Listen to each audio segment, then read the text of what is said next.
We begin this movie with Evan being dropped off at school. His teacher approaches his mother.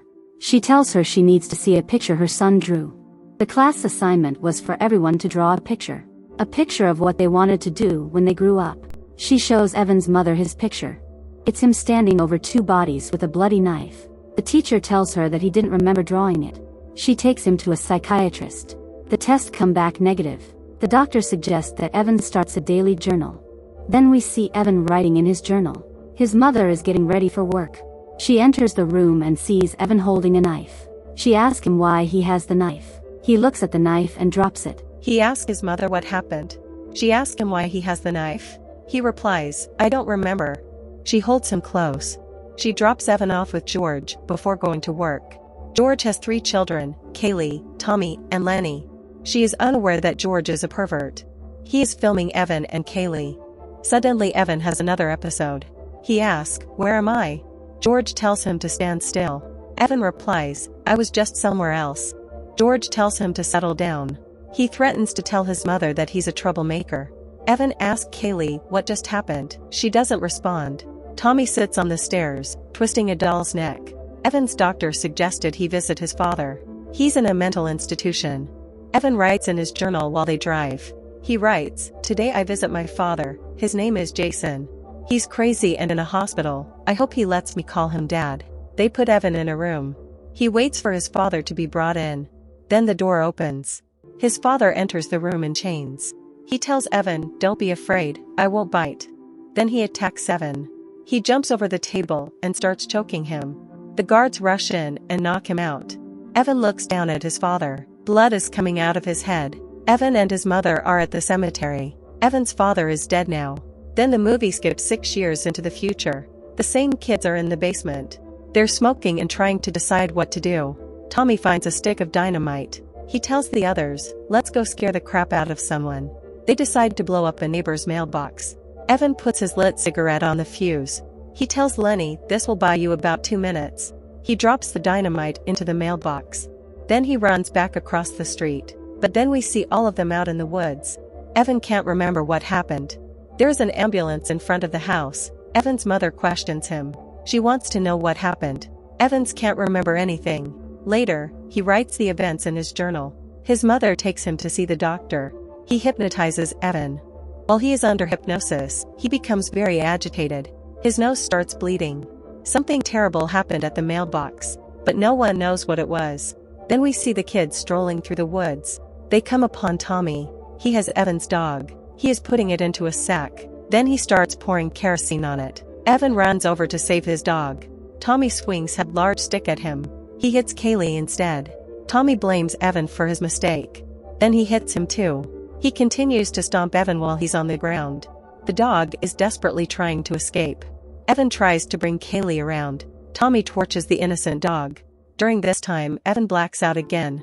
He comes to and asks Kaylee, "How long was I out?" Then they see the burnt remains of his dog. Then once again, the movie fast forwards. Now it's 7 years later. Evan is a 20-year-old college student. His psychiatrist told him long ago to keep a journal. He has written every day in his journal. And now the movie gets interesting. He's with his girlfriend. She wants to know about the journal. He tells her he's been making daily entries since he was 7. She tells him to read her something. He agrees and opens a journal. He tells her, "It's like my mind refuses to believe what I'm seeing." He opens to the page where Tommy was burning his dog. He begins to look disorientated. Then he travels back in time. He finds himself face down on the ground. As he tries to get up, Tommy hits him with a stick. Then he walks over and stomps on him. Evan watches as Tommy burns his dog alive. Just then, Evan returns to present day. He asked his girlfriend what happened. She responds, "Do you pass out on all your dates?" Evan goes to his journal again. He turns to the page about the mailbox incident. He begins reading what he wrote. Then suddenly, he travels back to that day. The kids watch from across the road. The owner of the home pulls up in the driveway. She approaches the mailbox with her baby. The kids panic and run into the woods. Then Evan comes back again. Then he throws up. He goes to see a palm reader with his mother. She tells him he has no lifeline. And that he doesn't belong here. Evan tells her, "For an extra $5, I'll spit in your face." She replies, "You have no soul. And you were never meant to be." Evan calls her a fake and walks out. Evan and his girlfriend are walking through a park. It's late at night and very dark. That same old troublemaker Tommy appears. Evan's girlfriend is Tommy's sister. Tommy doesn't want Evan to date his sister. He attacks Evan with a club. Evan fights back with pepper spray. Tommy falls to the ground. Evan gets on top of him and finishes him off. The police arrived and take Evan away. Now Evan is in prison for murder.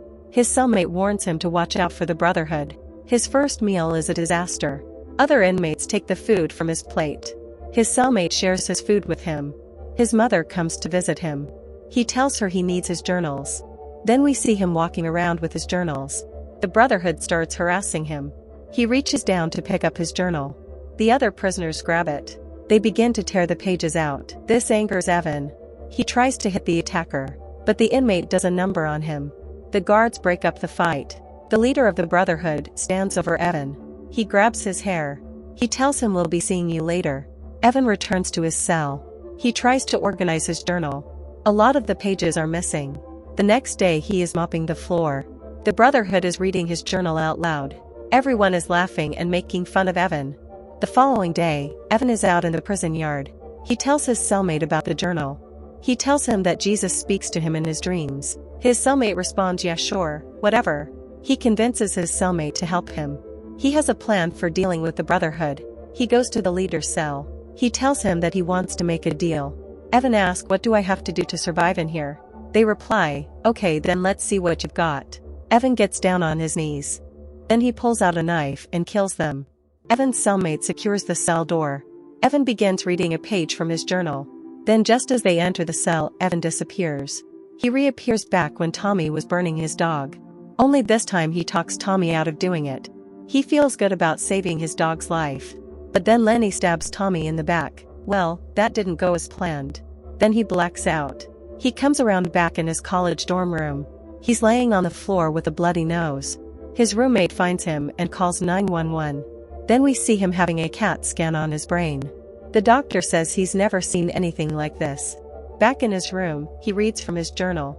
"The last thing I remember was covering Kaylee's ears. Then being back at the mailbox with the dynamite." The unsuspecting woman is walking over to check her mail. Evan shouts at her, "Lady, stay away from the mailbox." Tommy runs and tackles her. But Evans is next to it when it explodes. Then he returns to present day. He is in bed. He wakes up and discovers that both his arms are missing. He decides to take his own life. He fills the bathtub and starts to end it all. But at the last minute, his friend saves him. He tells Evan it's tough, but you can't give up. Evan has no arms and is in a wheelchair. He finds out that his mother is dying from lung cancer. He goes to visit her in the hospital. When he was injured in the mailbox explosion, she started smoking. Evan feels responsible for her lung cancer. He tells her that he won't let her die. He tells her he will reverse everything. She doesn't have any idea what he's talking about. Evan has his friend find the right journal. He finds the page for the day of the mailbox explosion. He begins reading from the page. As he reads the words, he is transported back in time. But he is unable to get back to where he needs to go. He remembers what the fortune teller told him. "You have no soul and you don't belong here." He decides to go back all the way. He enters his mother's womb. The only way to save his mother is if he is stillborn. We see him inside his mother. He is being choked by the umbilical cord. The doctors are frantically trying to save her. But Evan dies in his mother's womb. She is in the recovery room. She will never know that Evan gave his life to save hers. But Evan was a being without a soul. He will repeat this existence throughout time. Maybe he will move from dimension to dimension. We will never know. The movie makes you wonder about time. Are there other dimensions? Why are we here? Where do we go when our time is up? Oh well, if you enjoyed trying to make any sense out of this condensed version of the butterfly effect, please click the like and subscribe buttons, plus leave a comment. And thanks for watching.